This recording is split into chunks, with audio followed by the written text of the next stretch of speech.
গত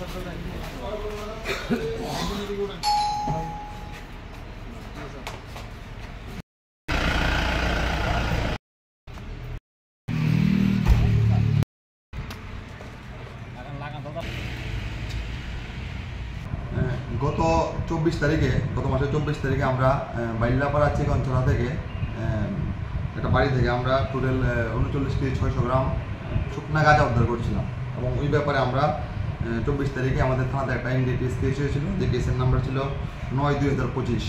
ওই case connection যে আসামি ছিল, যে মূল আসামি নাসির উদ্দিন, সে পলাতক ছিল।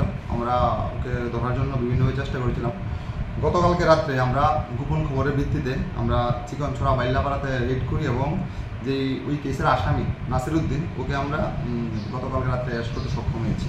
আজকে আমরা ওকে বিশ্রামগঞ্জ থানা থেকে আমরা ওকে বিশালগড় কোর্টে প্রেরণ করেছি 4 দিনের পুলিশ রিমান্ড চেয়ে। এই গাঁজার বিজনেসের সঙ্গে কে কে যুক্ত আছে ওগুলো জানার জন্য, এবং 4 দিনের পুলিশ রিমান্ড আমরা আবেদন করেছি।